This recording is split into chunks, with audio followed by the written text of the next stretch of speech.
Ladies and gentlemen, what's up? It's your buddy, it's your pal Spaz Phoenix, the YWC Reality Check, and I want to thank all of you. I really, really do. I want to thank the YWC, I want to thank the IWC, because as entertaining as the WWE is, nothing is more entertaining than what I've seen on YouTube and on Facebook and on Twitter and anywhere else the IWC tends to lurk. Nothing is more entertaining than you guys right now. And I'm not saying that with hate or malice in my heart, but dear God, take a moment, go to the drugstore, get a tissue for your issues, and get over it. Oh yes. This is your Royal Rumble review. This is Road Signs, if you don't already know that. Guys, I know this is probably going to be considered sacrilege at this point, but I really love this show. This show was a lot of fun for a lot of reasons. It did a lot of good things for a lot of people, which nobody's going to admit, because the one thing that they wanted to happen didn't happen. Or maybe the two things that they wanted to happen didn't happen. It didn't go their way, therefore the show sucked. I love this show top to bottom. Everything that happened on this show made sense. Okay, I don't agree with who won the Rumble. I just don't agree that because somebody else wasn't in the Rumble that it sucked. Is that fair? Is that fair? Absolutely, I think so. But let's talk, okay, I'm going to talk very briefly about the rest of the pay-per-view, and then we're going to talk about the Royal Rumble match, because that's really what we're all here to talk about, and what some of us are all here to bitch about. Is it not?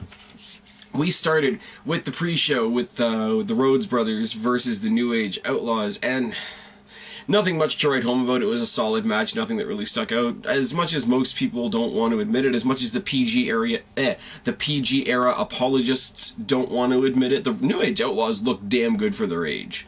Billy Gunn specifically. Road Dogg looks a bit old sometimes, and you know, they can't do their typical shtick anymore because of the PG rating, but this was still a damn good match. The New Age Outlaws are your new tag team champions. It needed to happen. It needed to happen so that we could start the disintegration of the Road Brothers, and it made sense that it be the New Age Outlaws because it builds on that, oh my god, the Authority are trying to own everything. You know, they have the World Championship, and now they have the Tag Team Championships. Everybody's getting handed out stuff only if they're friends with Triple H. It all made sense.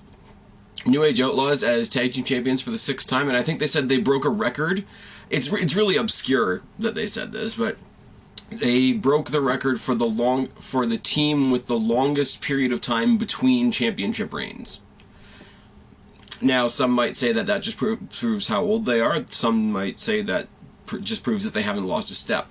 But yeah, that was the pre-show. There wasn't anything really special. The rest of it was all, you know, the expert panel, which was Duggan, Flair, and HBK, which was fun for what it was. It's interesting and it's entertaining watching Ric Flair and Shawn Michaels interact, because, you know, they are them. Duggan was just kind of there and awkward, and Josh Matthews really didn't need to be there, honestly. We started off the show with Daniel Bryan versus Bray Wyatt, and instantly, the internet, alive. Daniel Bryan shouldn't be jerking the curtain. Daniel Bryan deserves a better spot than this. Da da da. Bigger and better things, guys. Bigger and better things. This was the match of the night. Guys, I have respect for Daniel Bryan. I have no disrespect for Daniel Bryan, but dear God, get over it. Seriously. This was the match of the night. They played up on the rumors that Daniel Bryan has had a concussion. They spent a lot of time, you know, focusing on his head, etc. Daniel Bryan pulled off a pretty wicked spot off the apron, jumping, spinning DDT to the floor, which was kind of cool. The Wyatt family was ejected from the match relatively early, which cut down on the shenanigans, which I really liked, because it let Bray Wyatt show how fucking amazing Bray Wyatt is, which everybody seems to have lost in the shuffle. This match made Bray Wyatt look like the beast that he should look like, with no interference, with no bullshit, with no, like, false ending or whatever, or cheating, or this and that and the next thing. But he worked on Daniel Bryan's head the whole match. 2 spots of mine that were favorites. One was when his head was up against the post, and where normally people would just, you know, push his head against the post, or even, you know, if you got somebody taller like a Nash or a Rollins, or like a Nash or a Sheamus or a Roman Reigns, they would kick his head into the post, which is a pretty typical spot. But Bray Wyatt, because he's so thick in the torso and because he's such a big guy, he did a full body avalanche into Daniel Bryan. Sorry guys, my nose is itchy and I'm not sure why. Into Daniel Bryan's head into the post, which looked really, really good. He also, when Daniel Bryan went for that surefire suicide dive, caught him in midair on the outside, and Sister Abigail'd him into the barrier, and then brought him back into the ring to do it again and get his win. Everybody's saying, oh my god, this is such an injustice, this is such a burial of Daniel Bryan. No. Let's think about this logically.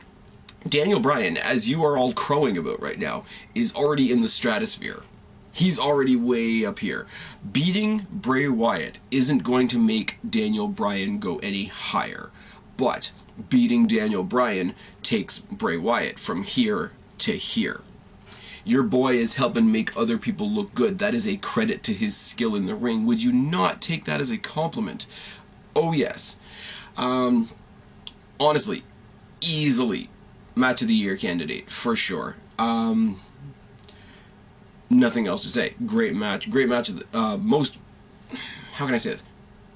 Most satisfying action of the night. My camera's beeping at me, guys. My camera's flashing a light at me. I will be back momentarily. And we're back. Sorry about that, guys. Anyways, bottom line, as I was saying before, Daniel Bryan, Bray Wyatt, match of the night. Easily. What was not the match of the night was Big Show versus Brock Lesnar. And everybody's shitting on this match too. Oh, it wasn't anything. It was a 30-second match and a segment and da-da. Guys, I know there are some twits out there that make me go wow, that say this is the most intriguing storyline in the WWE right now. It's WWE saying, look, a big guy, look, another big guy, let's throw them together. This was never going to be a match. This match, served one purpose.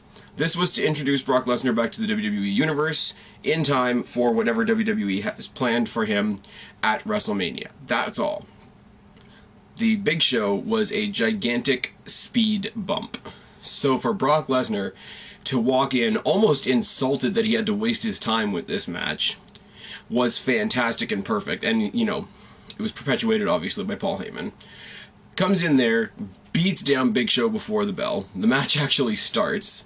Little bit of brawling, F5, gets his pin. He almost looks insulted that he has to bother going for the pin, because the match means that little to him and he should be working for the title, etc., etc., etc. And goes in, hits the F5, gets his pin. Looked impressive as hell hitting the F5, I'm not gonna lie. Everybody wants to say, oh, John Cena hitting the AA on the Big Show is the most impressive thing ever, because he did it with Edge on there as well one time. Friggin' Lesnar threw Big Show around the ring. Threw him around the ring. Beat the living, ever-loving crap out of him after the match, to the point where he was hitting the Big Show until he broke a chair, and then Heyman would just bring him another chair, and he would just bring him another chair, and he would just bring him another chair. And the destruction of the Big Show makes me smile, I'm not gonna lie. He's up there with Sheamus and Rey Mysterio and John Cena and Santino Marella and, you know, if I want to be a real asshole, Kelly.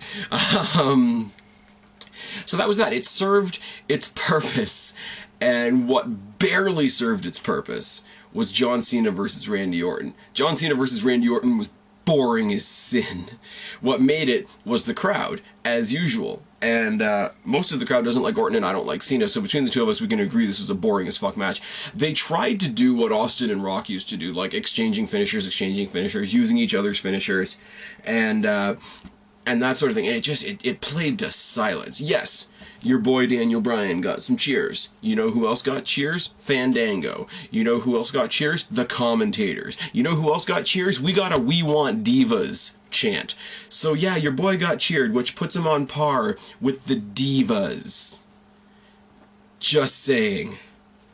That means Daniel Bryan, if you want to use that logic, is on par with Alicia Fox. Oh yes. Oh yes. Orton gets the win. But more importantly than that, Orton gets the win because of the John Cena destruction of the Wyatt family. You know, we had the jump cut, we had the silence, we had the distraction by the Wyatts, Orton got the win, and then the Wyatts proceed to destroy John Cena.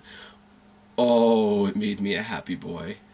It made me a happy boy because Bray Wyatt not only took out your favorite guy, he took out the WWE's favorite guy. and I smiled. And I said it. I said it all over Facebook. I said it on text to quite a few people. Hashtag follow the fucking buzzards. Oh yes. And then, we got way too many segments in between in this show, I will give you that. We got way too many cuts back to the expert panel of Shawn Michaels, Ric Flair, and Hacksaw Jim Duggan. Could have done without those. Could have done without those because they really didn't. They really didn't do what I think WWE wants them to do. It makes it seem legit, you know, when they go up to the box in the middle of a football game, etc.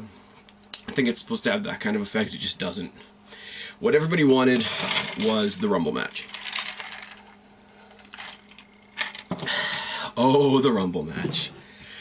Oh, the Rumble match. We knew CM Punk was number one, and Seth Rollins coming in at number two was great as well, because Seth Rollins has looked great recently, and they mentioned that several times in the first minute and 30 seconds of this match. Starts off fast-paced, the commentators address the role that Rollins seems to be on, and Rollins, in the early going, hits a really sweet-looking enziguri. It's nice. Number three is Damian Sandow. Rollins and Sandow obviously double team Punk. Punk hits a great combination that's a neck breaker to Rollins and a DDT to Damian Sandow. It looks pretty good for a guy getting double teamed. Cody Rhodes comes out, evens the odds because he goes directly for Sandow and hits the crossroads. Punk eliminates Sandow after the crossroads, and Cody and Punk double team Rollins. Number five is Corporate Kane. Corporate Kane, oh my god. For a guy that I don't care very much about in general, I really don't care now, especially when he's coming out in dress pants, and that's his new, like, ring attire, apparently. He looks like something from Right to Censor. He looks like he's falling apart a little bit. He kind of looks like, if anybody remembers the old sitcom Married with Children, I kind of expect him to pull an Al Bundy and, you know, talk about how a fat woman came into the shoe store today. That's what Kane makes me think of now, and that's just sad. Corporate Kane looks horrible, but he's got boots and fists for everybody, and obviously immediately he targets Punk. Punk eliminates Kane after a wicked-looking roundhouse kick. 6 is Alexander Rusev, who's apparently a guy from NXT. Guys, hand on heart, I have not watched NXT since all the people that I give a shit about on NXT, except Paige, have come up to the main roster, so I don't know who the hell this guy is. But he was impressive as hell. He clears house. He nearly... I can't read my own writing. Nearly eliminates Rollins, nearly eliminates Rhodes, and manhandles Punk for a little bit. Swagger comes in. And here's the interesting thing. Swagger, the real American, the racist, the whatever, goes after every American in the ring before squaring off with Rusev. Is that not interesting? Massive USA chant for that. Obviously. Kingston comes in, and I proceed to not care. Kingston immediately targets Punk and they start grappling over the ropes. Jimmy Uso comes in at number 9, gets a little bit of everybody to massive Uso chants, and the ring, as you can tell now, is filling pretty much, because the only eliminations we've had so far at this point, I think, is Sandow. Goldust comes in at number 10, goes after Rollins first. The whole ring eliminates Rusev, like everybody else in the ring. They do what they do for the Big Show. They do what they do for, like, people like Viscera and The Undertaker, and it's a massive team effort to get him in. Kingston is thrown out, caught by Rusev, and then does his little railing spot. Here is my problem with this. If you're Alexander Rusev, already pissed off that you've been eliminated, why would you then catch somebody that had just been potentially eliminated and lay them neatly on the rail so that they could run and jump and get back in the ring? Makes no fucking sense. This is the moment that's supposed to make us say, oh, Kofi Kingston should be a world champion, because he can jump. This is why Kofi Kingston is not a champion, because they're trying to sell him on the fact that he can jump. Oh yes. Number 11 is Ambrose, and immediately they start building the Shield Strength in Numbers storyline in the Rumble. Ziggler comes out at number 12 to a huge pop. He enters the ring. The way he enters the ring is a top rope missile dropkick to Ambrose and a Let's Go Ziggler chant, which is fantastic. R-Truth comes in, and Rollins and Ambrose make quick work of him, eliminating him in about 10 seconds. Ambrose eliminates Jey Uso, and Kofi hangs upside down from the ring ropes on the outside, steals Swagger's boot, and hits him with it. Again, World Championship material? No, this is why I call Kofi Kingston the, Joseph Park of the WWE. Moving on. 14 is Kevin Nash, and this is where everybody goes, oh, grown, oh, why do we have all these old guys? Nash is the only really old guy that was in this Rumble, guys, so get the hell over it. Nash eliminates Swagger, which doesn't hurt my feelings at all, and Nash takes on both Shield members 2-on-1. Roman Reigns is number 15, and now he hits that apron low drop kick, I don't know what they're calling it, but he comes along the side of the ring with somebody's head sticking out to the outside, and he basically baseball slides into the guy's head, but turns it into a drop kick at the same time, which is a really, really sweet looking move, especially for a guy as big as Roman Reigns. And let's be real here. From here on in, Roman Reigns is the MVP of this match. Spear to Rhodes, Roman eliminates Kofi. Nasty jumping DDT on Roman by Ziggler.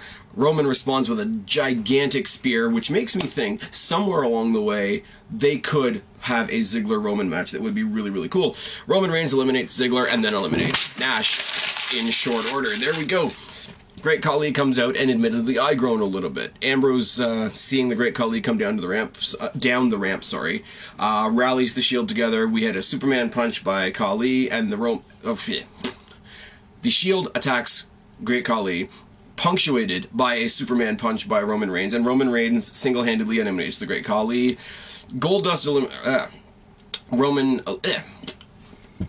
I can speak, guys, I swear. This is like the first video in ages that I've done in the daytime. I have no excuse for this. Roman eliminates the Great Khali. Goldust eliminates Cody Rhodes. Roman Reigns eliminates Goldust. So, there you go. There's the beginnings of your Cody versus Goldust feud, whatever. Leaving, at this point in the ring, the Shield and CM Punk, who systematically, Shawn Michaels picked all four of these guys to win, so they made a big joke about that for a long period of time. On commentary, Sheamus is number 17, and I proceed to say, why do we need Sheamus back? Why? He then proceeds to prove me right by going in there and absolutely no-selling anything the Shield does to him for quite a bit. He takes them on 3-on-1 quite convincingly, which is funny considering WrestleMania in years past. He's needed Randy Orton's help. He's needed the Big Show's help. In other situations, he's needed Ryback's help. He's needed John Cena's help. But no, now, because it's Sheamus, and because he's the Ginger John Cena, and because he's making his comeback, he can all of a sudden smoke the Shield by himself. Bullshit. Clubs to the chest for Ambrose, Irish curse for Rollins, and a big brogue kick for Roman Reigns. All bullshit. Number 18 is my boy The Miz. Number 19 is Fandango. Miz and Fandango have a few brief exchanges, and the Shield's numbers advantage finally takes over on Sheamus, because, you know, that is the logical thing. Number 20. Number 20 is interesting because we hear the Los Matadors music. And everybody's saying that, oh, who's it going to be? Is it going to be Fernando or Diego? Problem with that, you know, suspension of disbelief. If you look at the stageway, you have the entrance videos that come up when a superstar comes out, but also above that you have a little LED display that says the name of the person coming out. So when they're saying, is it Fernando or is it Diego or is it Eduardo or whatever their names are, it actually says El Torito across the top of the screen in big, bold, yellow letters. El Torito joins the match, and yes, it's a comedy shtick for a couple of seconds. Guys, get over it. We only had one in the night. El Torito has a bunch of fun stuff. He actually challenges CM Punk complete with a nice-looking head scissors for a midget. El Torito eliminates Fandango, and then Roman Reigns pitches out El Torito, and that's the end of it. It's harmless, guys. Get the hell over it. 21 is Antonio, and we get a big pop from the crowd. We get a big pop, you know, the internet. Alive! It's Antonio Cesaro. Big swing on The Miz, which is a nice-looking spot on its own, but when it's punctuated by CM Punk low drop-kicking a spinning Miz in the head, you know, I'm sure all the Miz haters like Mark Pearson out there thought it was great. I am a Miz fan, and I'm not butthurt, and I will say that it was a great spot. He absolutely fails to swing CM Punk because, strangely enough, the Shield stops it from happening. Then he manages to get his hands on Rollins and swings Rollins for days until the next entrant. Next entrant is Luke Harper, who, you know, comes in and does whatever. We have a spear from Roman to Antonio. We have Punk and Harper trading punches in the center of the ring, and number 23 is Jey Uso. Harper and Antonio trade uppercuts for a little while in the ring, and entrant number 24 is JBL. And again, we get the, why is there a commentator? Okay, JBL, former WWE champion, first of all. Second of all, he got in the ring, got all cocky, asked Michael Cole to hold his jacket, and got eliminated by Roman Reigns. couple of seconds, it was kind of funny, and then him on commentary for the rest of the night trying to cover up the fact that he had just been pitched in about 20 seconds was also relatively entertaining. Number 25 is Eric Rowan. Now we play up the whole Wyatt family domination thing like we've been doing with the Shield most of the night. The Wyatt family eliminates The Miz. Luke Harper himself eliminates Jey Uso and the Shield, and the Wyatts stare down for a little while. Ryback comes in at 26. Sheamus and Antonio brawl in the center for a while.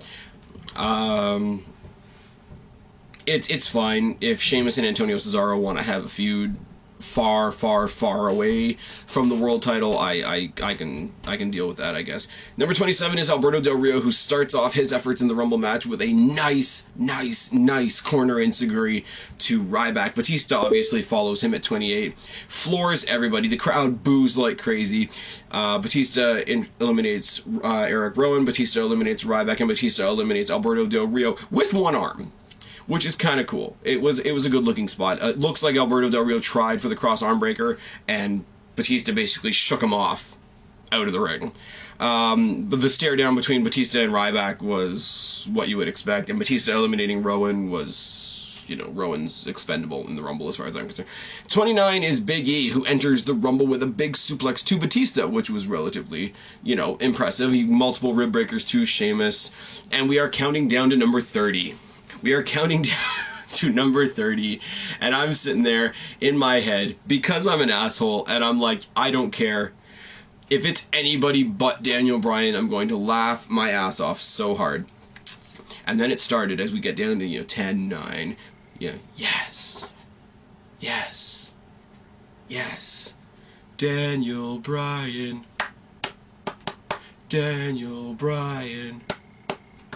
and what happened?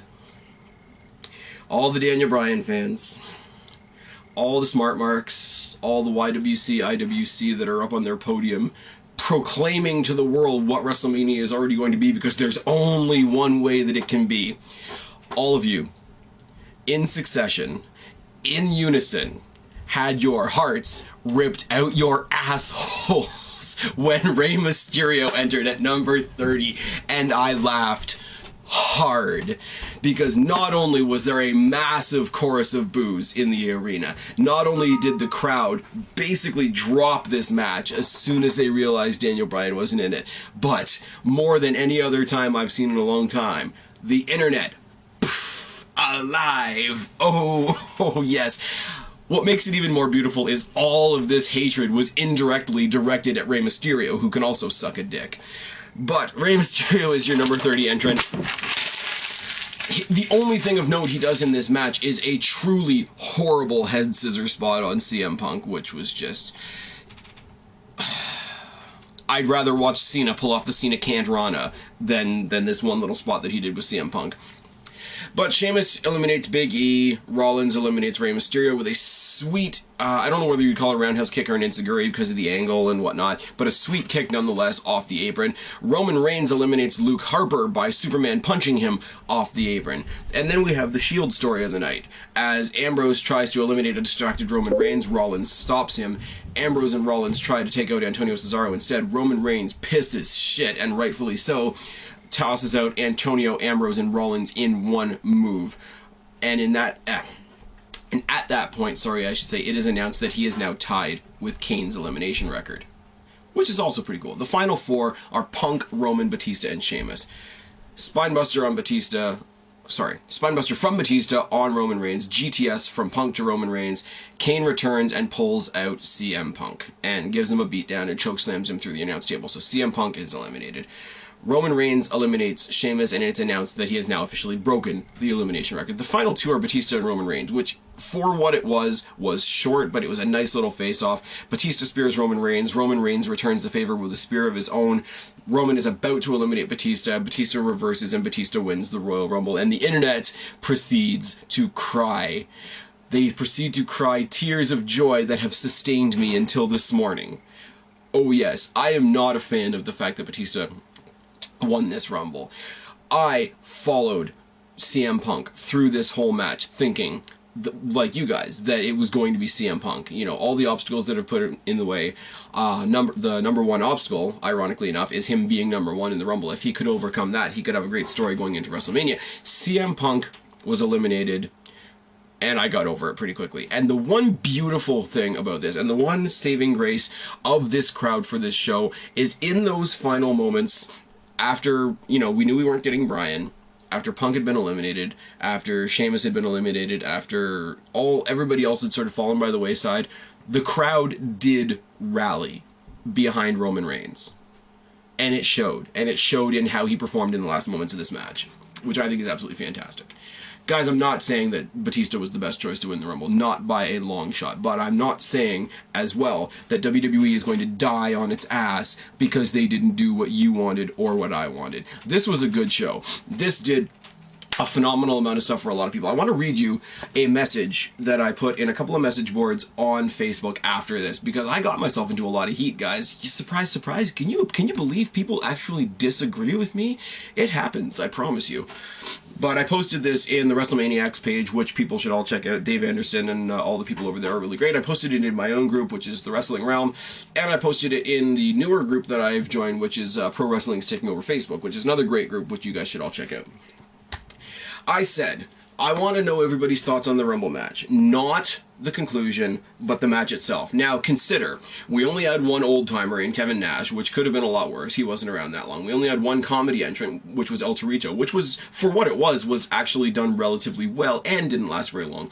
We had one commentator in there that lasted 20 seconds. Also, the Shield looked dominant. Roman Reigns was the MVP of this Royal Rumble by a landslide and broke a new record. The Wyatts had a great impact tonight. Punk, I wish he had won, but he went almost the whole way and he looked great the whole match. They showcased yet another NXT star with the Alexander Rusev fellow, who I don't know very much about, and I will freely admit that, but it's cool that they let somebody else from NXT have a good, not only a good moment in the, or not only did he, I can speak, I swear. Not only did that NXT guy get a slot in the Rumble, but they allowed him to look dominant, which is always good. They furthered the dissension between the Shield storyline. They may have begun the breakup of the Rhodes brothers. Our Intercontinental Championship, who's another recent addition from NXT, let's keep that in mind, also got to look really great against some big names. He got to kick the shit out of Sheamus, and he got to put Batista flat on his ass. Like, Kofi Kingston, who some people are high on, got to have another look at me, I can jump moment, you know. The near eliminations were done pretty damn well in this Royal Rumble. Antonio Cesaro, who a lot of people, including me, are very high on, also got to have very, very many of his own Royal Rumble moments, whether it was trading uppercuts with Sheamus or whether it was the big swing on Rollins that went for like 20 rotations or whatever. Everything looked good. All the power guys, from Batista to Roman Reigns to Ryback to Big E to Sheamus to the Wyatts, all got to look strong and all got to look like the living, breathing car crashes that they are. So before you say that Daniel Bryan didn't win, so this automatically sucked, look back on the whole match. Look back on the whole match. Don't look at the number 30 entrant when you finally realize Daniel Bryan wasn't going to be in it and then throw the whole match away. A lot of good shit happened in this match. A lot of good shit happened on this pay-per-view.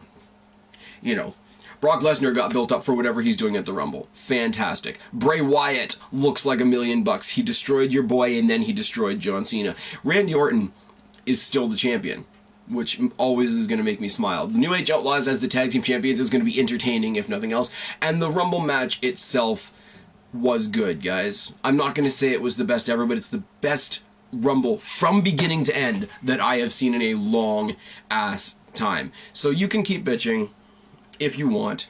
You can keep crying if you want. You can keep, you know, the internet alive if you want. But this was a good pay-per-view, guys. Top to bottom. Top to bottom, everything served its purpose. Everything made sense, whether you want to admit it or not, whether it was what you liked or not, whether it was what you wanted or what you predicted or what you think should have happened. This was a good pay-per-view. They did what they chose to do very, very, very well. And that's really all we can ask for at the end of the day. Anyways, the second half of this video is going to be my Raw review. It's going to be long, this video, because this is already going, what, 22 and a bit minutes, and we've still got all of Raw to go. You don't know. Batista could put his #1 contendership on the line tonight against Daniel Bryan, and Daniel Bryan could be the #1 contender by the end of Raw tonight. Daniel Bryan could either gain the #1 contendership or the title itself by the end of Elimination Chamber. You don't know. You're all predicting right now. You're all predicting what's going to suck. because it wasn't what you wanted. And y'all need to get over it. And you all are butthurt. And I'm laughing at every single last one of you right now. I love you guys, because you guys have been with me for 4 years. But a lot of you out there, and you know which ones you are, I'm laughing. I'm laughing hard right now. Anyways, I'll see you guys for Raw. And we're back. What's going on, everybody? It's your buddy, it's your pal Spaz Phoenix, the YWC Reality Check, and I have had an amazingly fun 24 hours, guys, after what I found to be quite an amusing Rumble with quite amusing YWC fallout. We had what I'm going to say is the most fun Raw so far this year. Now, we've only had a couple weeks into this year, and that really doesn't say very much, but oh my god, for the same reasons as last night, this Raw was a lot of fun. We opened up the show with Triple H and Stephanie talking about the Rumble, and they're about to talk about the Chamber when they're when they're interrupted by Daniel Bryan. And, you know, the yes chants are there, the Daniel Bryan chants are there, but not so much to be as effective as last night. So Daniel Bryan has to give the audience a little nudge. He says, well, hey guys, you better not you better not chant my name. The authority doesn't like it. And then they start doing it. But, you know, it wasn't quite there like it was last night, guys. All you Daniel Bryan fans who like to exaggerate, it wasn't until he gave it the nudge. He basically asked the crowd, hey, you know, I'm here. Can you please cheer for me? That's fine and wonderful. He gives Bray Wyatt a little bit of props. He says, you know, I had a stupendous match last night. It was one of the most hard-fought matches of my life. But I still came back and begged you guys to be in the Rumble and you didn't put me there. The people hate that I wasn't in the Rumble. Stephanie McMahon says, well, we didn't want to put you in jeopardy. We are the authority here. We have a corporate responsibility to maintain the health of our athletes. And she's trolling him so fucking hard. I love Stephanie McMahon. I would do terrible, horrible things to Stephanie McMahon if I had the opportunity. But I love Stephanie McMahon in this villain character. That she's a better heel than Triple H. And I have, as you guys know, ridiculous amount of respect for Triple H for everything he has been from his debut through his metamorphosis in the WWE to the corporate role that he has now. I have tremendous respect for Triple H, which you're not supposed to have in the YWC these days. Oh, he's the man with the hammer and the shovel.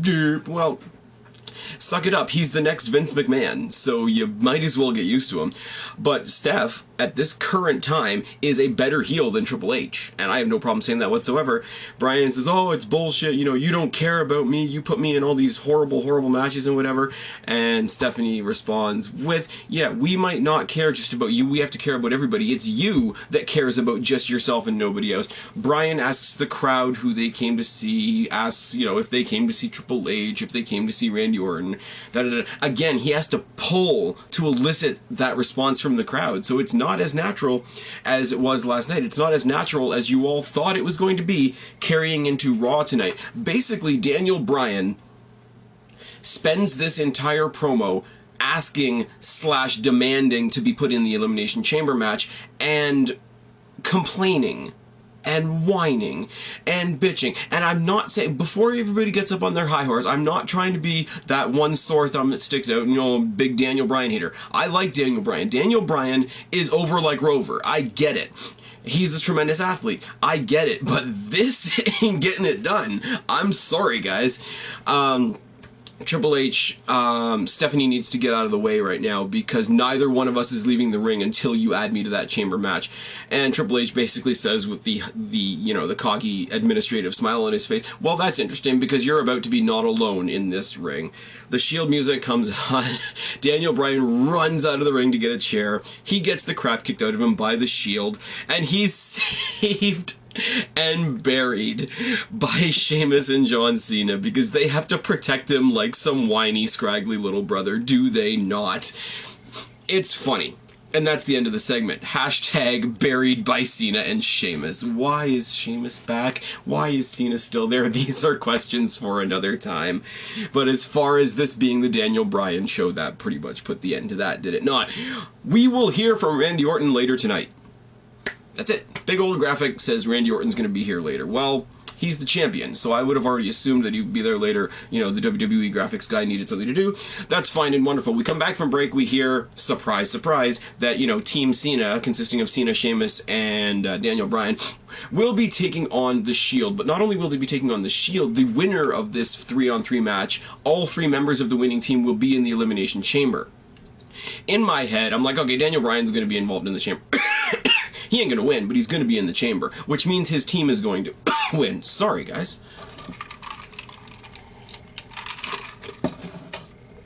Bryan needs to be in the chamber. He needs to stay in the title picture, which means he's going to win, which means that Sheamus and John Cena are also going to be in the Elimination Chamber. This is what I'm thinking. I'm thinking the main event's going to suck. The Shield is going to get squashed, and Cena and Sheamus are going to leech all the popularity they can off of Daniel Bryan. Everybody loses! So I thought. Our first match of the night is Rey Mysterio and Sin Cara versus the Real Americans, which is something we've seen before, you might say, which is, you know, what the complainers in the YWC would say, but I was interested because this is the first Rey Mysterio Sin Cara match, tag team match, that we've seen since Hunico took over the Sin Cara character again, which is kind of cool, and it was kind of good. And it started off with the typical Zeb Coulter promo. Rey Mysterio and the new Sin Cara, they work well together. Because it's Hunico, and because he's, you know, bigger and his style's a little bit different, the match is surprisingly slow. And I'm not saying that as a criticism, per se. I'm not saying that the match lagged. It's just not as fast as I would have expected it to be. It was still a great match. Interesting spot on the outside with Swagger and Zeb Coulter having a bit of an argument, and they almost, you know, we're supposed to believe they almost came to blows. Antonio comes in, you know, mends the fences a little bit. Swagger redirects his aggression in the ring.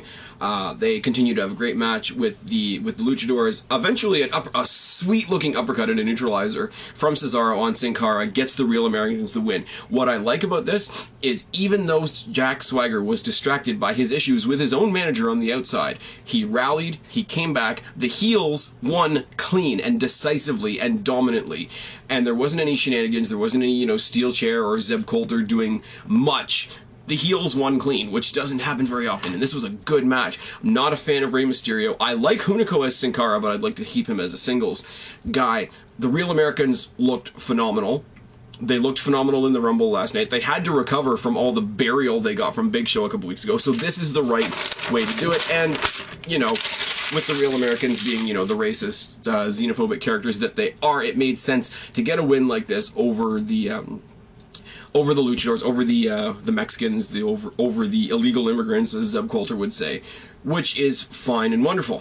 Moving on, Bad News Barrett is up on the thing, on his little extended podium. I don't understand, other than to keep him away from anybody that's going to kick the crap out of him, why his podium is now basically on a forklift. It is what it is. He's afraid he's got some bad news, and he announces that later. He announces, I don't know, again, I don't know why he's the one making this announcement, that it's going to be Miz versus Ziggler later tonight in a match that's being called the Battle of Cleveland. Okay, fine and wonderful. Miz and Ziggler is a match that I like. It's fine, it's wonderful. This match won't have any winners. In fact, this match is a match between two losers, which is fitting because Cleveland is full of nothing but losers. May I have some decorum, please? I'm Bad News Barrett. I love the Bad News Barrett thing. I don't know whether he's injured or what the deal is or why they've got him doing this character right now, but whenever he is good to get in the ring again, the first person to kick the ever-loving snot out of him is going to be over like Rover. And I promise I'm not going to use that expression again. I've already used it twice. We have more hype for the network, and I proceed to still not give a shit. Fandango versus R-Truth happened. So much other shit happened while this match was going on that all I can really say is that the match happened. We rehashed the Fandango being eliminated by El Torito at the Royal Rumble, which is fine. We rehashed that, the whole idea that JBL basically JBL said in the Rumble match, I don't know whether it was under his breath or something that he said that he didn't mean to say, but as soon as Fandango was eliminated by El Torito, JBL said, yeah, Fandango might as well quit, which isn't good for anybody, is it? We have a graphic pop up that says WrestleMania is in 69 days, which is fantastic. Woods is on commentary, and Emma is in the crowd. I'm just saying, once again, if we're gonna bring a diva up from NXT, could it not be another Barbie doll? Could it be Paige? So that I can have Paige versus AJ, like, legit. Fandango's all pissed off by last night's happenings, shall we say. Summer Rae tries to interfere, and it doesn't really do much for anybody. The suplex stunner by R-Truth is a nice move. I don't have much good to say about R-Truth these days. Like, he's not offensive, he's not horrible, but there's just not much to say about him. But I do like the suplex stunner maneuver that he does. He also counters the big leg drop into a little Jimmy, and R-Truth gets the win for what it's worth. Xavier Woods, who's on commentary, in a leather jacket, which we speculate all match was made out of the hide of El Torito, who's now naked in the back. They celebrate in the ring together after the match, and it's all good. We have a video package for the WrestleMania Reading Challenge. I'm not always a fan of WWE being as kid-oriented as they are, as youth-oriented as they are, but you get the positive shit like this, WWE going into the schools, promoting literacy, teaching kids how to read, and giving them a motivation to read. I can't really shit on this. Like, I really can't. I've got time for WWE if they're going to sit there for a couple minutes and advertise something like this. Brad Maddox comes out to introduce Randy Orton, and it's really awkward to have Brad Maddox introducing Randy Orton when, like, a month ago he would have been in the ring with Triple H and Stephanie and Maddox and Vicky and maybe Kane and maybe The Shield.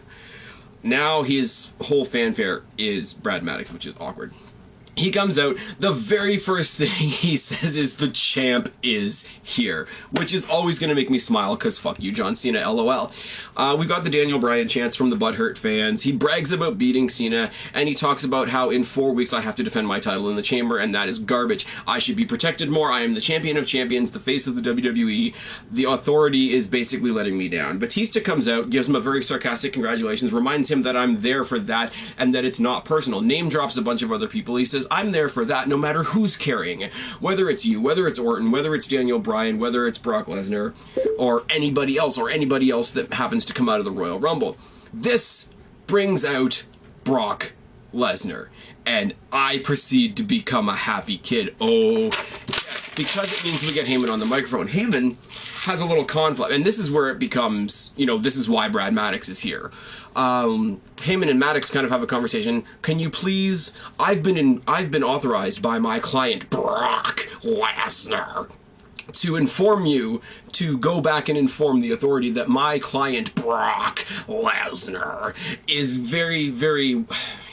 his patience is wearing very, very thin, and that tonight Brock Lesnar has two choices for the authority. Either make history tonight and let Lesnar have a shot at Orton tonight for the championship, or let him go up against this so-called #1 contender in Batista, or else. And that's the end of the segment. It wasn't very long. It wasn't very drawn out. People bitch about Randy Orton cutting long promos. It wasn't. People bitch that Batista shit on the mic. He was talking for less than a minute. The only person that talked for any extended period of time is Paul Heyman, and that's never a bad thing, is it? Oh, yeah, and besides, he's bullying Brad Maddox, and Brad Maddox is good at that. Miz versus Ziggler in the Battle of Cleveland.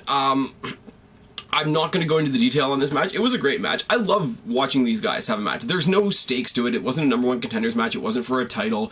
It wasn't for anything. They're not really pissed off at each other. It was just a great match. They came out in various Cleveland team attires, which is fine.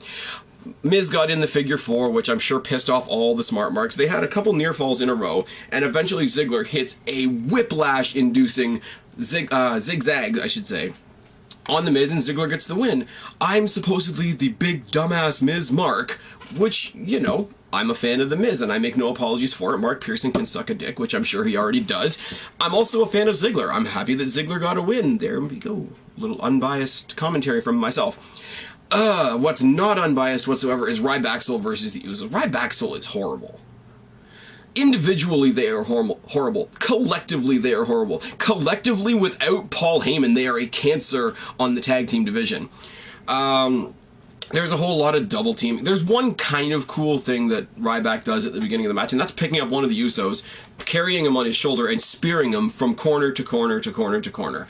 It was an okay, well performed is the word I'm looking for, little spot. But other than that, quick tags, a lot of double teaming. One of the Usos, and that I'm not going to pretend that I know which one's which. I'm just not. One of the Usos gets the living crap kicked out of him. He gets the hot tag to the fresh Uso. 2 super kicks and a splash later on. Ryback and Usos get the win, which doesn't hurt my feelings whatsoever. What I will say is this episode of Raw was very tag team heavy, which makes me think, leading up into WrestleMania, because New Age Outlaws are the tag team champions, we need to establish a new #1 contender. And we need to do it strongly, and we need to make it believable, and not just, hey, these are the ones that are going for the title this week. We have enough teams now to have a tournament. To run a tournament between now and WrestleMania. Have the matches on Raw. You can have a couple of the semifinals maybe on at the Elimination Chamber, but we have the Rhodes Brothers, we have the Usos, we have Ryback, for better or for worse, we have the Real Americans, we have the primetime players that haven't done anything in forever, we have the Matadors, who are mostly comedy, it's true, but they're still there, we have the Wyatts, who are ridiculously strong and haven't touched the belts yet, we have 3MB, again, who are there for comedy, we have Rey and Sin Cara, which I'm not incredibly high on, but they are an established team, and they were a team for a while back when Sin Cara was Botch Cara. And we have this sort of mentor-student team of Truth and Woods coming out of the woodwork. There's 10 teams right there. Have a tournament. Stretch out the tournament between tonight and sorry, not the Royal Rumble, it just passed. Between tonight and WrestleMania, and you have the chance to make one of those teams look fan-fucking-tastic and go up against the New Age Outlaws and get the incredible rub that they get just from being in the ring with the New Age Outlaws, let alone for the Tag Team Championship, let alone on one of the Big Four, let alone at WrestleMania 30. You can do it, WWE. Just put the pieces together. Kofi Kingston versus Alberto Del Rio. Kofi Kingston is genuinely annoying the fuck out of me. Genuinely. Kofi Kingston, for the first couple of minutes of this match, comes with all his typical cartoony, jumpy bullshit, and it is killed when he is on the apron and tries to do a springboard something and gets a step-up enziguri square to his face by Alberto Del Rio, which makes me a happy kid. Kofi Kingston eats the guardrail on the outside and gets beaten down on the outside. The commentators at this point in the match choose to all take their bows at the commentary booth because the crowd is chanting for them. It took away from the match a little bit, but not enough to make me not love the match. Kofi Kingston and Alberto Del Rio both, they're trying to do something on the top rope. Between the two of them, they're struggling. They're trying to get, one of them's trying to get control of the other one, and they both fall off of opposite sides of the top turnbuckle to the floor, which was a decent-looking spill by both guys. I will give Kofi Kingston at least that much credit. After the break, we come back and Alberto Del Rio continues to own with groundwork and a couple nice-looking suplexes. We have a small, bullshit, Cena-style comeback by Kingston. Alberto Del Rio stops it quick, though. He misses the spinning kick. He botches the SOS. Alberto Del Rio breaks a pin by putting his foot on the rope. He hits a nice backbreaker on Alberto Del... Yeah. This is what happens when I'm writing too fast and I can't read my own writing. We have a nice backbreaker by Alberto Del Rio on Kofi Kingston. Kofi Kingston misses his kick again. We get a backstabber from Alberto Del Rio. Alberto Del Rio does that wicked... This is what happens when they stop naming things in the WWE. That corner spot where he's got somebody hung up and he stomps on his chest and he puts them down to the ring floor. If there's a name for that particular stomping maneuver, somebody please put it down in the box below, because I would love to call it properly. Nice little kick to the face, and Alberto Del Rio wins. Alberto Del Rio defeats Kofi Kingston so convincingly, he doesn't even need to bring out the cross arm breaker. He doesn't even need to bring out his main weapon to defeat Kofi Kingston. He just simply kicks him in the face, and his day is over, which makes me happy, because Kofi Kingston can suck a dick. Moving on. Rhodes Brothers versus the New Age Outlaws. Road Dogg starts off with a little promo. He's got a mic. He's right in Cody Rhodes' face. He says, hey, no heat, don't get hot. I want to tell you, you guys were really good last night. You just weren't good enough. Oh, yes.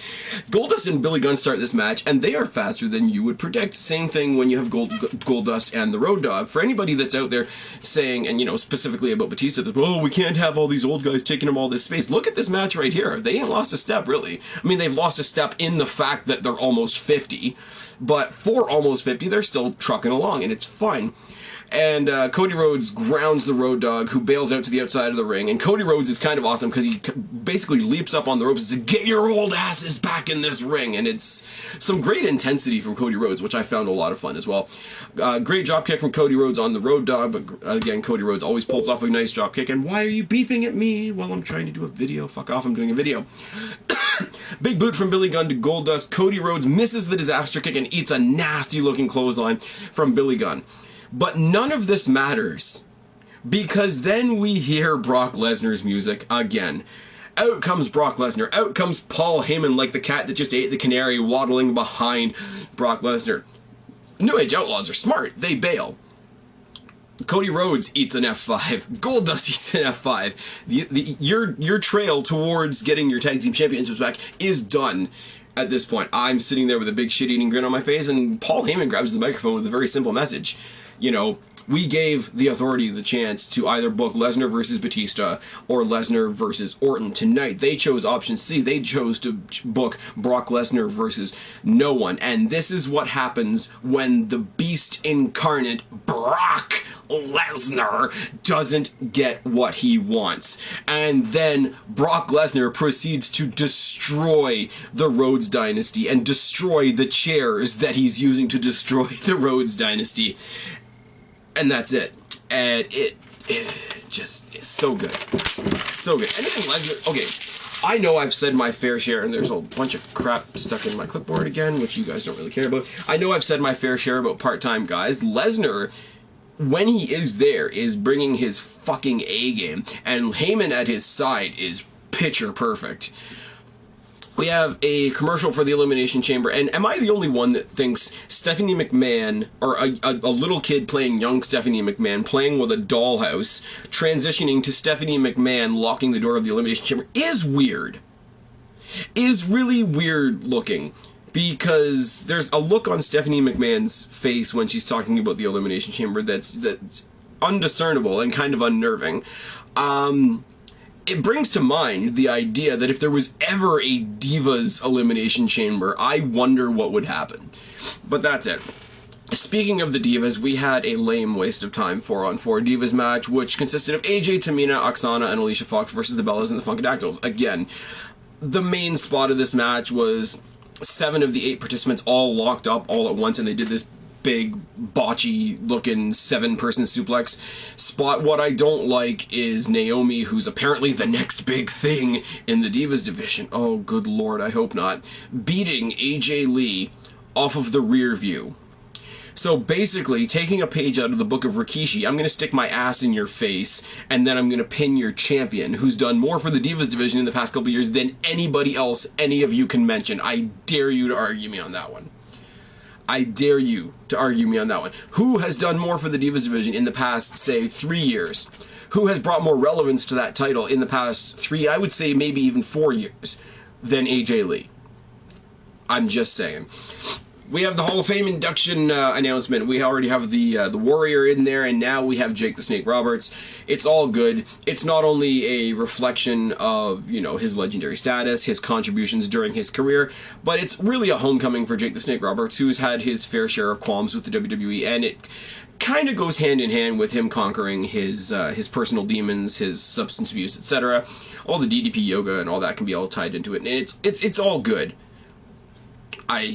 I'm not, again, it's the same as Warrior, and it's the same as Mae Young when they announced Mae Young passing away. I'm not going to sit here like I've gone back in history and watched all the Jake the Snake Roberts tape there is to watch. I haven't, but I know enough to know that he deserves it, and it's long overdue. And he's triumphed recently in his life over bigger and badder things than anything that he dealt with in the WWE. So it's all good. So far, the Ultimate Warrior and Jake the Snake Roberts are going into this year's Hall of Fame.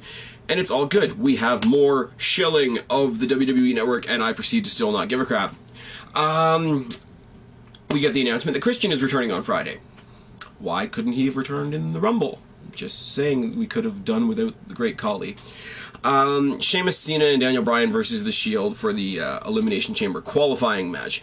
We see a little bit of dissension in The Shield right off the bat, and Rollins kind of controls Ambrose's outburst, and it's all very intriguing, is it not? Because you would think that the dissension would be between Ambrose and Reigns because of the elimination situation from last night, but it's really Rollins that's kind of keeping everybody in check, which I like because Rollins is very, very underappreciated in his character's role in The Shield, so this is turning the tide on that a little bit. We get loud Roman Reigns chants, and Roman Reigns at various points in the match overpowers Cena, overpowers Sheamus.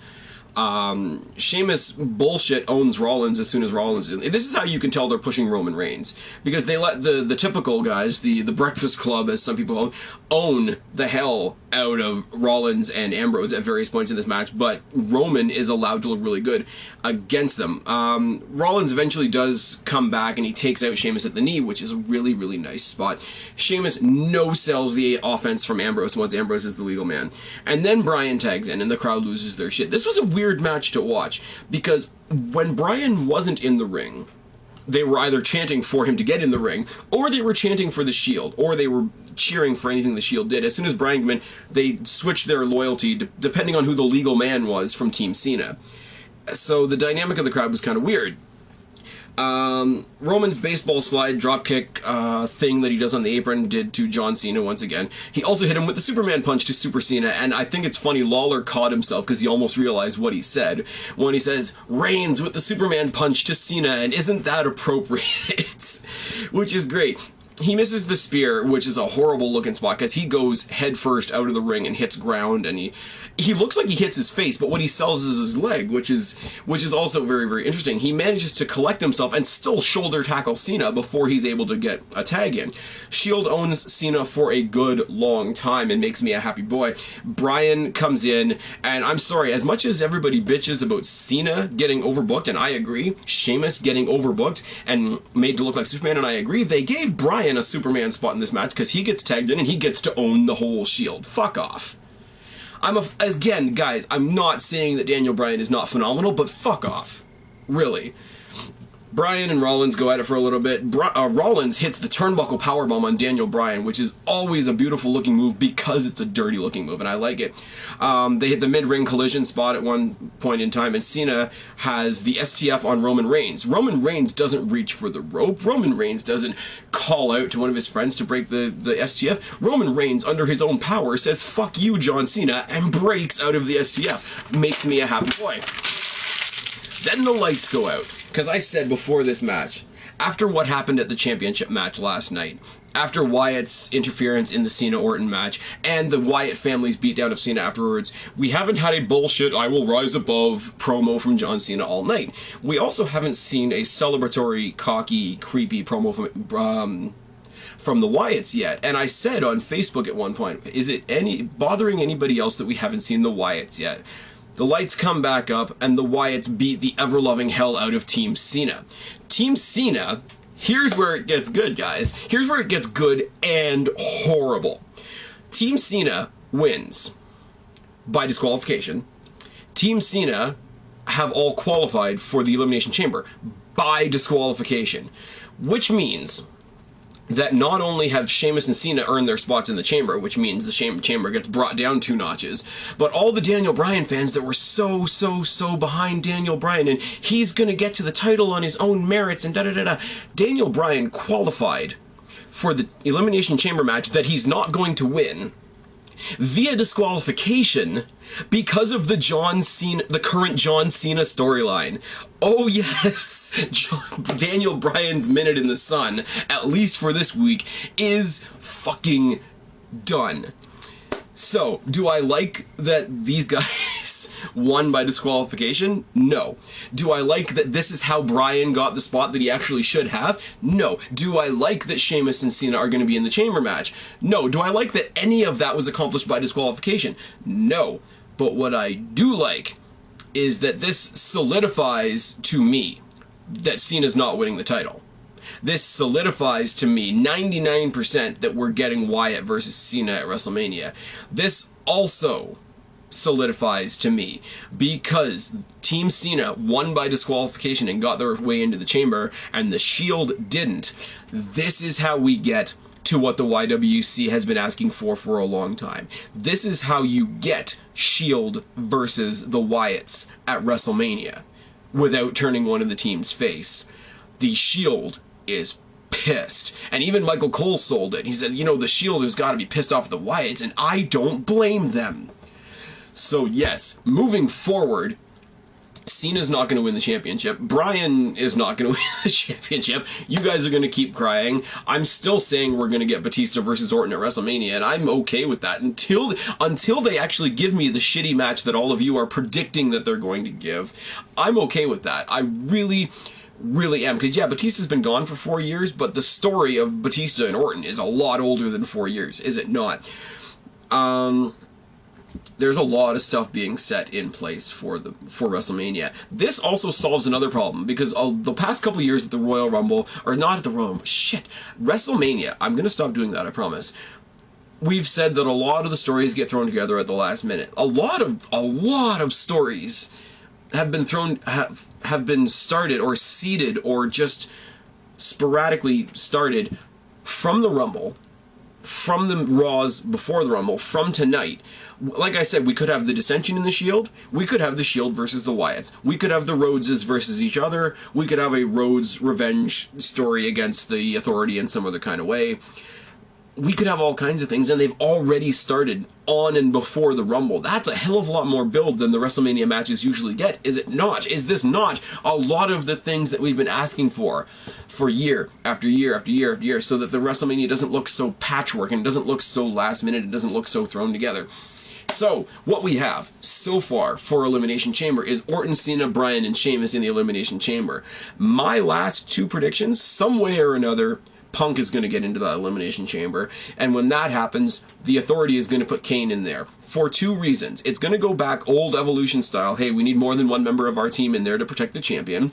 So, Kane will be in there to protect the champion. Kane will also be in there to finalize his issues with CM Punk, which is fine, because that leaves a a match for the number one contendership at WrestleMania between Brock Lesnar and Batista. And I know a lot of people don't want to see that at WrestleMania, but you know what? For a B pay-per-view like Elimination Chamber, that's a pretty huge fucking match. It's all good. I know your boy ain't the champion, and I know your boy wasn't in the Rumble, and I know your boy isn't being handed everything on a silver platter, and that automatically means the WWE sucks. But if you open your eyes a little bit, you'll realize that the WWE is actually trucking along pretty damn good. I've been Spaz, your YWC reality check. This has been a super review of Royal Rumble and Monday Night Raw for whatever the hell day it is in January 2014. I've been Spaz, your YWC reality check. Subscribe up there, talk down there, start a conversation, keep all my conversations going. I will be doing a Q&A before the chamber. Don't be a stranger. I'll talk to each and every last one of you later, but for right now, guys, I'm tagging out. Bye. Freak night.